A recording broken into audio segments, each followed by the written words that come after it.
Hello everyone. अब हम set theory का चैप्टर जो फिफ्थ है उसका सेकंड पार्ट करते हैं। देखो क्या है। एक होता है सबसेट। सबसेट क्या होता है?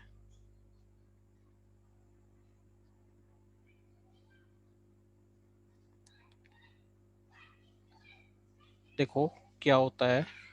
Let capital A and capital be any two sets if every every element of capital A is an element of capital B, then capital A is called a subset of capital B, and and we write A है subset है B का ये। अच्छा, अगर A B का subset है तो हम कह सकते हैं, इसको कैसे लिखेंगे? B is super set of A। क्या लिखेंगे? इसको हम बोलेंगे, दो तरह से पढ़ते हैं, B कंटेंस A, ऐसे पढ़ते हैं। B A को ले रहा है और B is super set, B is a super set of capital A। जब A B का सबसेट हो तो B A का सुपर सेट होगा। ठीक है जी। अब A सबसेट B का नहीं है, इसका मतलब क्या है? A is not a subset of B। इस बात का मतलब क्या है? इस बात का मतलब क्या है? ये तो नोटेशन है कि A में से एक एलिमेंट मिलेगा जो B में नहीं होगा। देखो सबसेट में तो क्या होगा? सबसेट में तो क्या होगा?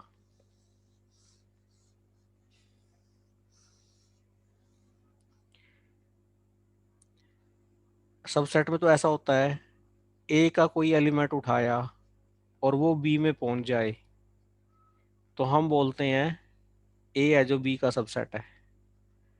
और ए बी का सबसेट कब नहीं है? If there exist an element X in A which is not in B, तो सबसेट नहीं होगा। तो अब ये डेफिनेशन आपको क्लियर नहीं हो रही होगी कोई सी भी। मैं आपको क्लियर करवाता हूँ सबसेट की डेफिनेशन। ए में तो एलिमेंट आपके दो, ये है 1, 2। बी में आपके एलिमेंट 1, 3, 5, 7, 9, 10, ये। अब आप देखिए, मेरा क्वेश्चन है, क्या ए बी का सबसेट है? Is A subset of B? मैंने इसको लैंग्वेज में लिख दिया। और क्या ये ट्रू है? तो आंसर आएगा नो। क्यों नो आएगा? क्योंकि 1 ए में है, 1 बी में भी है। बट 2 ए में तो है, 2 ए में तो है, बी में नहीं है, बी में नहीं है। वही तो मैंने डेफिनेशन यूज की थी। ए बी का सबसेट कब नहीं होगा? अगर ए का एक एलिमेंट उठाऊं और वो बी में ना पहुंचे। देयर एग्जिस्ट, एग्जिस्टेंस की बात है कि एक मिल जाए कम से कम, तो मिल रहा है। तो ए बी का सबसेट यहां पर नहीं है। ठीक है। अब जैसे सबसेट होने का एग्जांपल लेता हूं मैं। ये है कोई ए, 2 3, बी है कोई 1 2 3 4 5 6, ये एलिमेंट है। 2 ए का एलिमेंट है, 2 बी का भी है। 3 ए का एलिमेंट है, 3 बी का भी है। यानी कि आप एक्स ए में से लेके चले और वो एक्स आपने कहाँ पहुंचा दिया, बी में, तो ए सबसेट हो जाएगा बी का। ठीक है, तो हम ऐसे पढ़ते हैं इसको, ऐसे पढ़ते हैं। और एक होता है प्रॉपर सबसेट, उसकी डेफिनेशन और देखिए प्रॉपर सबसेट की।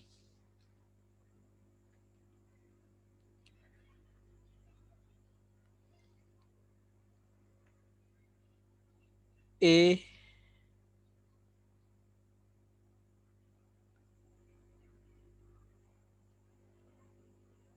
is called proper subset of B। A B का प्रॉपर सबसेट कब कहलाएगा? इफ ए बी के इक्वल ना हो एंड ए बी में कंटेन्ड हो।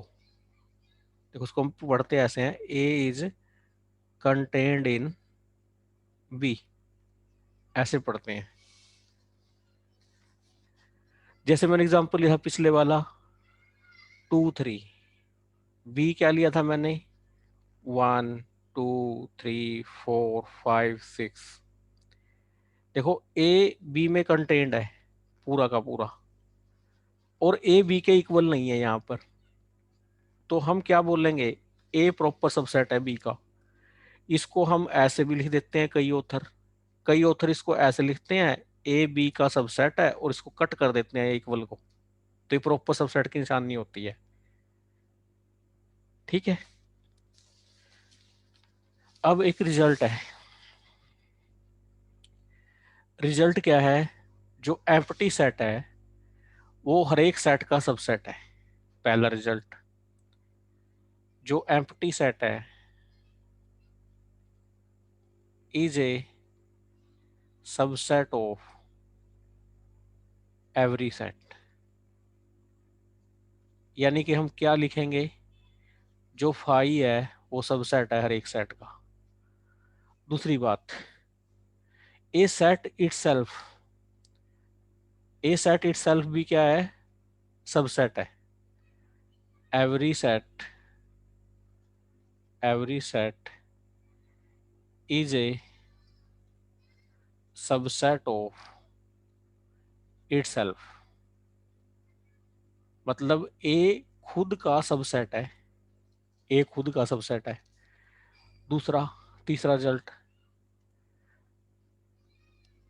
अगर ए में एन एलिमेंट है, if cardinality of A, cardinality का सिंबल है एन है, मतलब ए में एन एलिमेंट है, then number of subsets of capital A कितने होंगे, 2 raised to power n, ये होंगे। ठीक है, अब मैं चलता हूं, अब मैं चलता हूं आगे।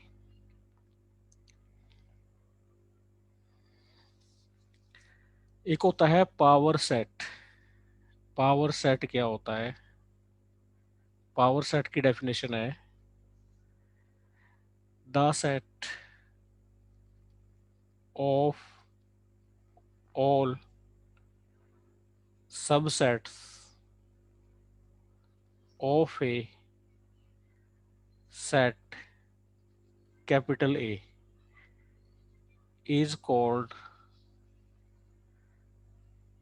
the power set of A, is called the power set of capital A, and is denoted by, and is denoted by P of A।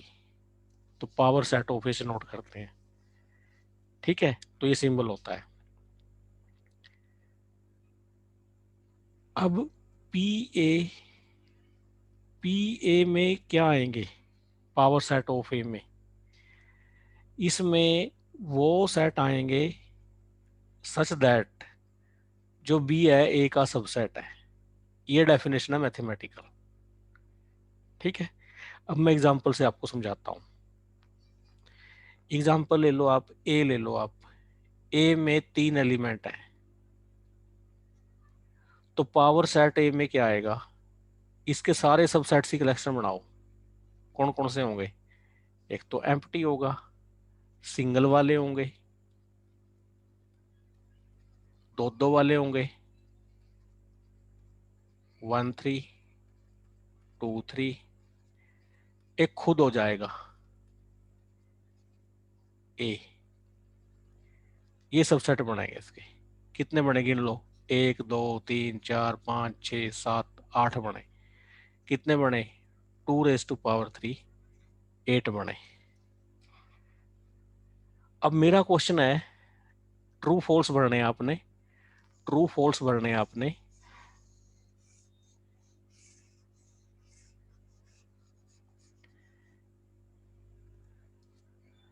Right true and false, write true और false. Phi belongs to P A, पहला। दूसरा, phi belongs to A. तीसरा, phi subset P of A. चौथा, phi subset of ए। पांचवा, 1 belongs to P A. छठा, set 1 belongs to P A. सातवां, 2 belongs to ए। आठवां, 2 belongs to P A. नौवां, set 2 belongs to P A. अब पहले पे चलते हैं। देखो, फाई पावर सेट ए का एलिमेंट है, ये बात क्या है, ट्रू है। फाई ए का एलिमेंट थोड़ी है, ए में कहाँ है फाई, ये बात क्या है, फॉल्स है। फाई सबसेट है पावर सेट ए का, यस, क्योंकि फाई तो हर एक किसी का सबसेट होता है। फाई सबसेट है ए का, यस ट्रू है, हर एक का सबसेट होता है। 1 एलिमेंट है पावर सेट ए के पास ना, 1 एलिमेंट कहाँ है, 1 सेट है, तो ये बात क्या है, फॉल्स है। 1 सेट है पावर सेट ए के पास, ट्रू है। 2 एलिमेंट है ए के पास, है, ट्रू है। 2 एलिमेंट है पावर सेट ए के पास, फॉल्स है। कहाँ है 2 एलिमेंट, इस पे तो साथ में ब्रैकेट लगी है। ये सेट है, यस ट्रू। तो इन चीजों पे ध्यान देना है। ठीक है, वो फॉर्मूला होल्ड कर रहा है। ए की कार्डिनलिटी कितनी है, 3 है। पावर सेट ए की कार्डिनलिटी कितनी होगी, 2 की 3 होगी। कितनी बनेगी, 8 बनेगी। तो वो सारे फार्मूले होल्ड करेंगे यहां पर। ठीक है, अब देखिए, अगर आपके ए सेट में एम्प्टी सेट हो, इसका पावर सेट ए क्या आएगा, फाई आएगा। कार्डिनलिटी ए की कितनी है, 1 0। कार्डिनलिटी ए की कितनी है, 0, कोई एलिमेंट नहीं है इसमें। और कार्डिनलिटी पी ए की कितनी है, 1। इसमें फाई नाम का एक एलिमेंट है, फाई नाम का एक एलिमेंट है, फाई सेट है इसमें। ठीक है, तो इसी कार्डिनलिटी कितनी आएगी, 1 आएगी। तो ये छोटी छोटी बातें आपने ध्यान रखनी है। आगे है equal sets. Equal sets,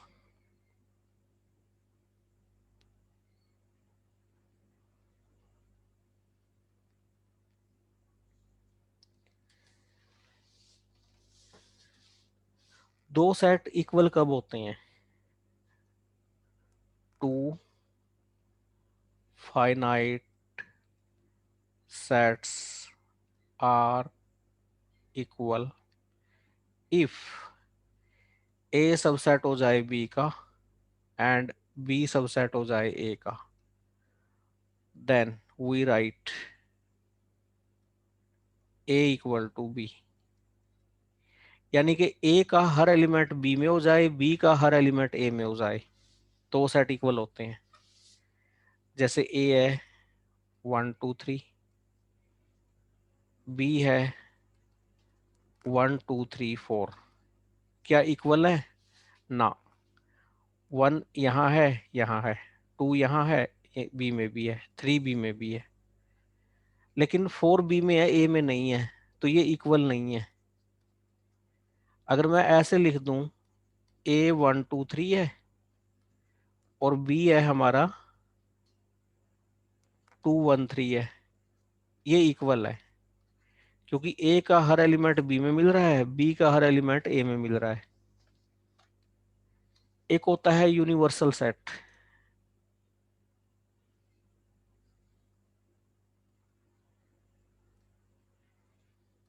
universal set होता है जितने भी सेट दिए गए हैं उन सब का सुपर सेट, जितने सेट दिए गए हैं उन सब का सुपर सेट यूनिवर्सल सेट कहलाता है।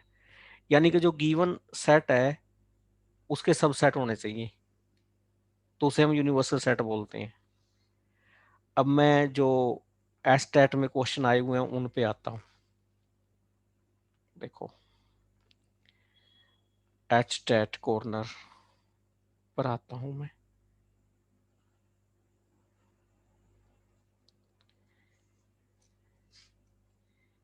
इफ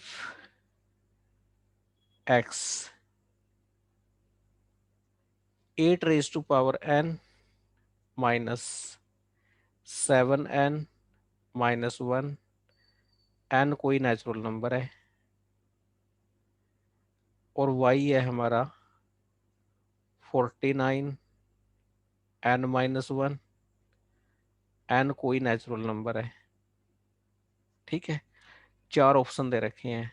पहला एक्स वाई में कंटेंड है, दूसरा y is contained in x, तीसरा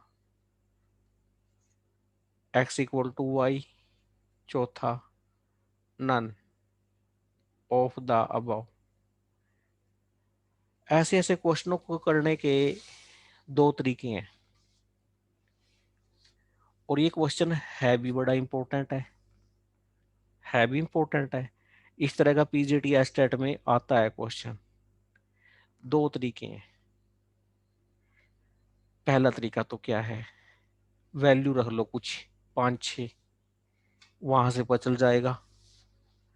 दूसरा तरीका क्या है, क्योंकि आप कट कर सकते हो, वैल्यू पुट कर करके कट कर सकते हो, मैं आऊंगा उस पर भी। लेकिन मैं सबसे पहले टेक्निकल पे जाना चाहता हूँ। जो टेक्निकल मेथड है वो क्या है, देखो। एक्स का ये एलिमेंट लेके चला मैं, 8 raised to power n -7n-1, 8 को ब्रेक कर दो, 1 + 7 raised to power n -7n-1। अब 1 + x की n पर बाइनोमियल थ्योरम लगा दो, क्या होता है? 1 + nx होता है, प्लस n(n-1/2 x² होता है, सो ऑन। ठीक है, क्या करो, बाइनोमियल थ्योरम लगाओ। 1 + nx 7n, प्लस n(n-1) 7², क्योंकि x या 7 काम करेगा, फिर बाय 2, फिर n(n-1) n-2 बाय में 3 फैक्टोरियल, और x³ होता है 7 की cube, and so on -7n-1। देखो, 1 से 1 कट गया, 7n से 7n कट गया, तो इसको आप NC2 भी कह सकते हो, इसको NC3 भी कह सकते हो। तो कॉमन कौन आएगा? 7²। अंदर क्या बचेगा? NC2 plus 7 × NC3 and so on. और जो NCR है आपका, वो क्या होता है, एक इंटीजर होता है। NCR क्या होता है, एक इंटीजर होता है। और इंटीजर भी क्या होता है, ये होता है नॉन नेगेटिव इंटीजर। ये होता है नॉन नेगेटिव इंटीजर। तो यानी कि ये क्या आ गए, सम मल्टीपल ऑफ 49 आ गए। सम मल्टीपल ऑफ 49। क्या पढ़ते हैं इसको, 49 के कुछ एक मल्टीपल। अब n नेचुरल नंबर है, तो n-1 भी नेचुरल नंबर होगा। तो ये क्या है, y सेट क्या है, ऑल मल्टीपल ऑफ 49। और x सेट क्या है, कुछ मल्टीपल है 49 के, उसमें सारे मल्टीपल है 49 के। ठीक है, तो x किस में कंटेंट हो जाएगा, y में। तो x कंटेंट हो जाएगा y में, पहला आंसर आ जाएगा।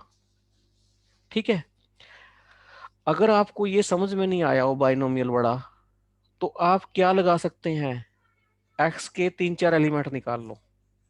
x के 3-4 एलिमेंट निकाल लो। कैसे, यूं करके n की वैल्यू रखो। सबसे पहले क्या रखी, 1। 1 रखी तो 0 आएगा। सेकंड क्या रखो, 2। 64, 64 में से 15 गए, 49। ठीक है, फिर 3 रखो। 3 रखोगे तो 64 अट्ठे 8 चौके 32, 8 छिक 48, 3 51। और माइनस 8 सत्ती 56, और एक, सॉरी, एन की वैल्यू कितनी पुट करी थी, 3 पुट करी थी, 22, -22। 3 की थी ना, हाँ। तो क्या आएगा, 0, 9, 490। यही 49 का मल्टीपल है। ठीक है, फिर क्या पुट करो, आप पुट करो 4 वैल्यू। 4 वैल्यू पुट करोगे तो 8 से और गुणा करोगे इसको, 512 की। तो क्या होएगा, 8 दूनी 12 अट्ठे 96, 8 पंजे 40। ठीक है, और यहाँ 4 पुट करिए ना, 4 से 28, एक 29। 16 में से 9 गए 7, 8 में से 2 गए 6, तो ये 40 63 आया। ठीक है ना, क्यों, क्योंकि 4 से 28, एक 29 घटेगा। सही है। क्या 49 से भाग होता है ये, देखो, 7 पंजे 35, 5 सत्तो अठी 56, 7 एकम 7, सत्तो सत्ती 49, आगे होता है 7 भाग, सत्तो अठी 56, 2 7 या 21 होता है। तो इससे पता नहीं चल पाएगा भाई, इससे नहीं पता चल पाएगा। देखते हैं पता चलता है नहीं पता चलता है।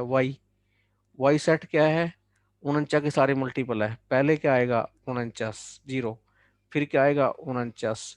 फिर आएगा 98, बन गई बात, बन गई बात 98। फिर क्या आएगा,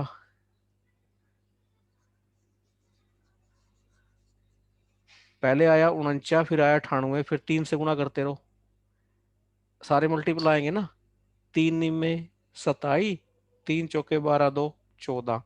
फिर करो 4 से, 4 निम 36, 4 चौके 16, 3 19। ऐसे करते रहेंगे। फिर 10 से करेंगे 490 भी आएगा ऐसे। इसमें तो 49 के सारे मल्टीपल है, इसमें 49 के कुछ मल्टीपल है। ठीक है, 49 के मल्टीपल आएंगे। तो आई थिंक बायनोमियल वाला जो मेथड था वो ज्यादा बेटर था, क्योंकि उससे आपको डायरेक्ट पता चल रहा है। ठीक है, तो अब हम चलते हैं इसके आगे।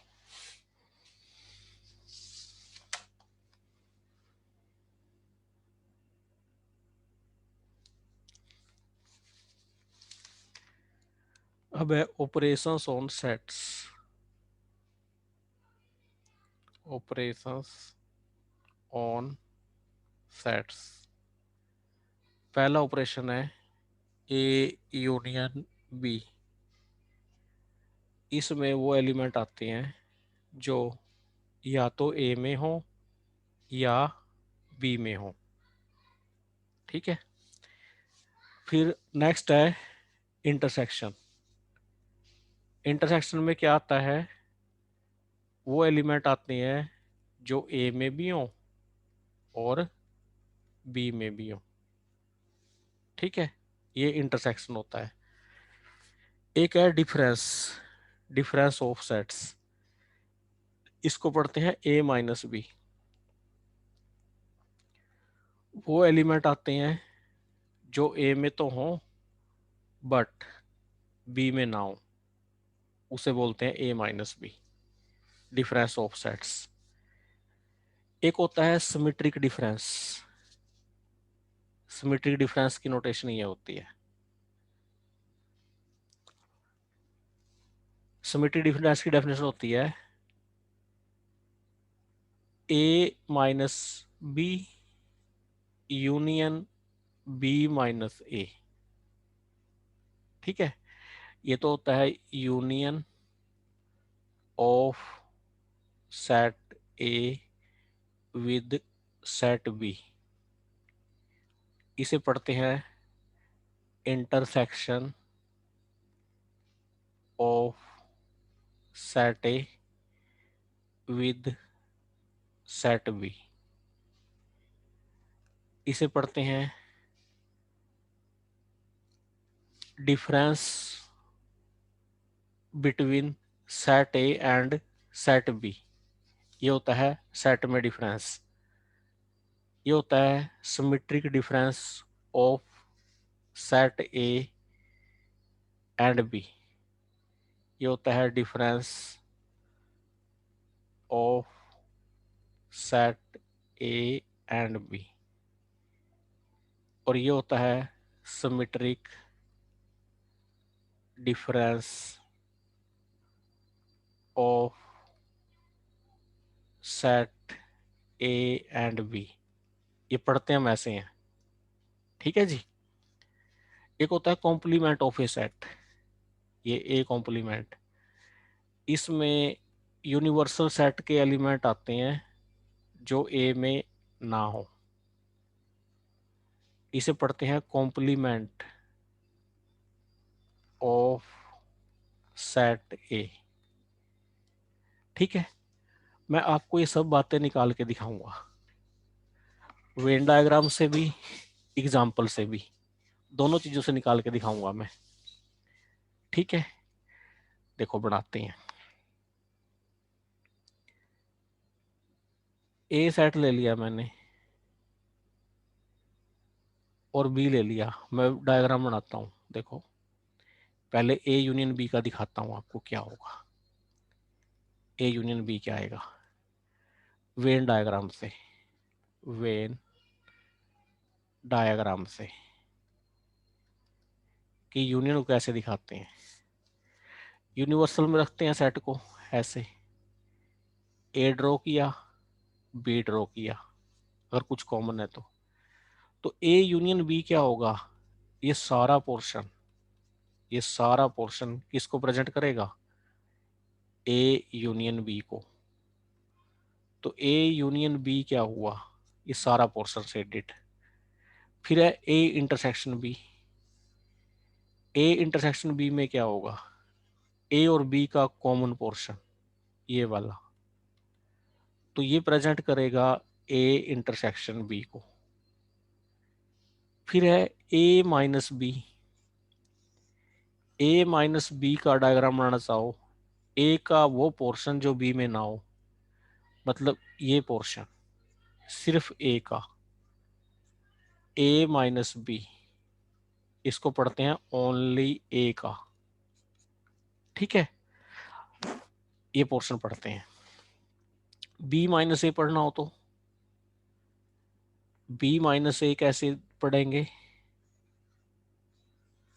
बी का वो पोर्शन जो ए में ना हो, ये वाला पोर्शन बी माइनस ए होगा।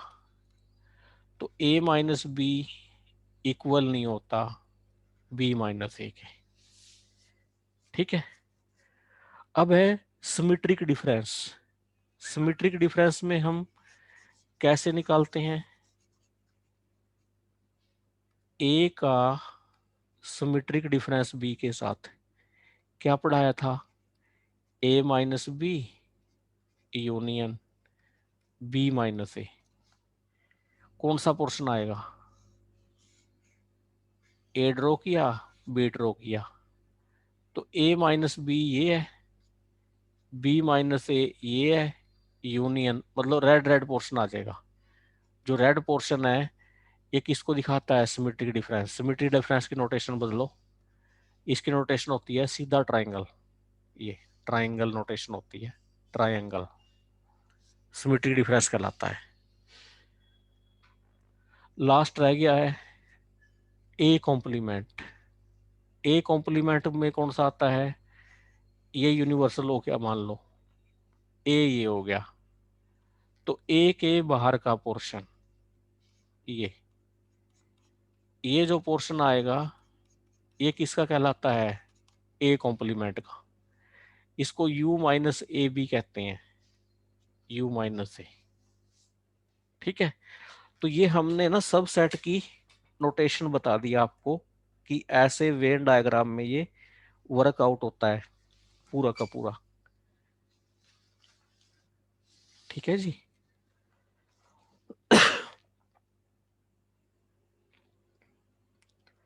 अब मैं निकाल के दिखा देता हूं आपको कुछ। ए सेट है मेरे पास 1 3 5 7।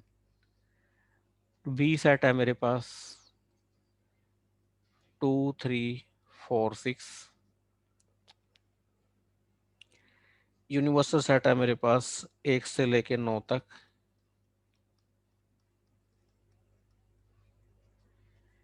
ए यूनियन बी कितना आएगा?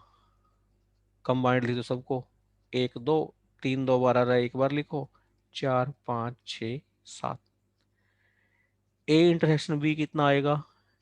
ए बी में कॉमन देखो 3 है। फिर ए माइनस बी में कौन आएगा? ए का वो एलिमेंट जो बी में ना हो। 1 देखा बी में नहीं है, लिख लिया। 3 देखा बी में है, नहीं लिखेंगे। 5 देखा ए में है, बी में नहीं है। 7 देखा ए में है, बी में नहीं है, ये आ जाएगा ए माइनस बी। बी माइनस ए, बी का वो एलिमेंट जो ए में ना हो। 2 देखा ए में नहीं है, लिख लिया। 3 है, 4 देखा नहीं है, 6 देखा नहीं है, तो ये आ जाएगा बी माइनस ए। अब सिमेट्रिक डिफरेंस कितना आएगा? इन दोनों की यूनियन कर दो, 1 2 4 5 6 7, मतलब इसकी यूनियन कर दो। ए कॉम्प्लीमेंट में क्या आएगा? u minus A. ठीक है, u का वो एलिमेंट जो ए में ना हो। 1 देखा है, नहीं लिखेंगे। 2 देखा है, नहीं है, लिख देंगे। 3 देखा है, नहीं लिखेंगे। 4 देखा नहीं है, लिख देंगे। 5 है, नहीं लिखेंगे। 6 यू में तो है बट ए में नहीं है, लिख देंगे। 7 है, और 8 और 9 आ जाएंगे, तो ये हो जाएगा u माइनस ए। तो ये कुछ सेट ऑपरेशन है हमारे पास। ठीक है। अब एक दो रिजल्ट है, एक दो रिजल्ट है। क्या है? u का कॉम्प्लीमेंट क्या आएगा? एम्प्टी सेट आएगा। और a यूनियन a कॉम्प्लीमेंट क्या आएगा? यूनिवर्सल आएगा। a इंटरसेक्शन a कॉम्प्लीमेंट क्या आएगा? खाली आएगा। वेन डायग्राम से देख लो, ये a है, ये a कॉम्प्लीमेंट है। दोनों को इकट्ठा कर दोगे तो u आ जाएगा। दोनों में कुछ कॉमन है ही नहीं। एक है डिसजॉइंट सेट्स।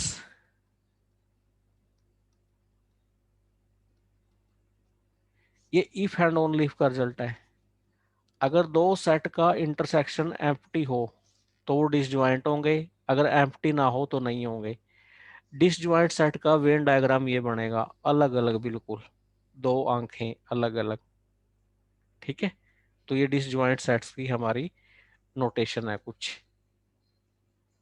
तो ये इफ एंड ओनली इफ का है, अगर उनमें कुछ कॉमन है तो डिसजॉइंट नहीं है। अगर कुछ भी कॉमन नहीं है तो वो डिसज्वाइंट है। नाम बता रहा है, जो ज्वाइंट ना हो उन्हें डिसज्वाइंट बोलेंगे, मतलब जिनमें कुछ भी कॉमन ना हो उन्हें डिसज्वाइंट बोलेंगे। अब मैं एक दो क्वेश्चन वो लेता हूं जो एस्टेट में आए हुए हैं। देखो, बड़ा अच्छा क्वेश्चन है। कहता है अगर सेट ए हमारा हो, वो एक्स हो, x equal to 2n+1, N क्या है, integer. B set, B set क्या है, वो एक्स हो, एक्स इक्वल टू 2n, और एन क्या है, इंटीजर। तो कहता है then A union B equal होगा फर्स्ट चॉइस नेचुरल नंबर के, सेकंड चॉइस इंटीजर्स के, थर्ड चॉइस रियल नंबर के, फोर्थ चॉइस रैशनल नंबर के। ठीक है, ये क्या है, ये है ओड इंटीजर्स, और ये क्या है, इवन इंटीजर्स। जब ओड और इवन इंटीजर का यूनियन करते हैं तो क्या आता है, इंटीजर्स तो आएगा, सारे इंटीजर आ जाएंगे, है ना। ओड इंटीजर में कौन कौन से होंगे बताइयो, ओड में कौन कौन से होंगे, -3, -1, 1, 3, ये। इवन में कौन कौन से होंगे बताइयो, -4, -2, 0, 2, 4, ये। दोनों को यूनियन कर दोगे, क्या इंटीजर नहीं आ जाएगा, ये बन जाएगा सेकंड। ठीक है, तो ये पीजीटी स्टैट का बहुत ही बेहतरीन क्वेश्चन है जो पूछा हुआ है, कुछ भी नहीं था इस क्वेश्चन में। अब आओ आगे, आगे क्या है, एक सेट दे रखा है हमें, ये भी मैं एनवीएस में भी आया हुआ है, ये डीएसएसबी में भी आया हुआ है, एस्टेट में भी आया हुआ है क्वेश्चन, ये उठा रहा हूं। कहता है इफ ए, ए क्या है, इसमें वो एक्स है सच दैट एक्स है 4n, एन है जेड। इसको कैसे पढ़ते हैं, इंटीग्रल मल्टीपल ऑफ 4, ये इंटीग्रल मल्टीपल ऑफ 4 है। और बी, बी क्या है, बी में वो एक्स है 6n, एन क्या है, इंटीजर है। तो ये क्या है, 6 का इंटीग्रल मल्टीपल है। कहता है देन ए इंटरसेक्शन बी आएगा पहली चॉइस वो x such that x equal to 2n, n क्या है, कोई भी इंटीजर है, मतलब इंटीग्रल मल्टीपल ऑफ 2, मतलब इवन इंटीजर। सेकंड में क्या कहता है, वो एक्स आएंगे जो 10 के इंटीग्रल मल्टीपल होंगे। थर्ड सेट का मतलब क्या है, वो एक्स आएंगे जो 12 के इंटीग्रल मल्टीपल होंगे। फोर्थ सेट क्या बोल रहा है, वो एलिमेंट आएंगे जो 24 के इंटीग्रल मल्टीपल होंगे। तो ये है हमारे पास। ठीक है, अब देखो, इंटरसेक्शन देखना है। ये 4 का इंटीग्रल मल्टीपल है, 4z के बराबर है, ये 6z के बराबर है। 4z क्या होता है, 4 के इंटीग्रल मल्टीपल क्या आएंगे, -8, -4, 0, 4, 8, फिर क्या आएगा आगे चल के, 12, 16, 20, ऐसे चलते रहेंगे पीछे, ऐसे ही। 6z में 6 के मल्टीपल कौन कौन आएंगे, -12, -6, 0, 6, 12, 18, ऐसे। अब दोनों के इंटरसेक्शन में कौन कौन से आएंगे, जो 4 के भी मल्टीपल और 6 के ही मल्टीपल हो, मतलब जो 4 से ही भाग होता है और जो 6 से ही भाग होता है नंबर। देखो 12 आएगा, आएगा 12, फिर कौन सा आएगा 12 के बाद, 16 नहीं आएगा, 18 नहीं आएगा, 20 नहीं आएगा, फिर कौन सा आएगा 24, 0 आएगा, -12 आएगा, एंड सो ऑन। ठीक है, तो ये क्या आ जाएगा, 12z। 12 के इंटीग्रल मल्टीपल आते हैं। ठीक है, तो ये जो एलसीएम होगा, रिजल्ट रिजल्ट ये है शॉर्टकट तरीका। अब शॉर्टकट तरीका जानिए क्या होता है। इसको आप बड़ी जल्दी सॉल्व कर सकते थे शॉर्टकट मेथड से। शॉर्टकट मेथड क्या है, अगर मुझे 4z का और 6z का इंटरसेक्शन जानना है, ठीक है, तो क्या होगा, एलसीएम होगा 4 का और 6 का। ठीक है, तो 4 और 6 का एलसीएम कितना आता है, 2 दूनी 4, 2 तिया 6, 3 दूनी 6 दूनी 12 आता है। तो ये 12z आ जाएगा, साथ में लगा दो जेड, यानी कि 12 के मल्टीपल आएंगे।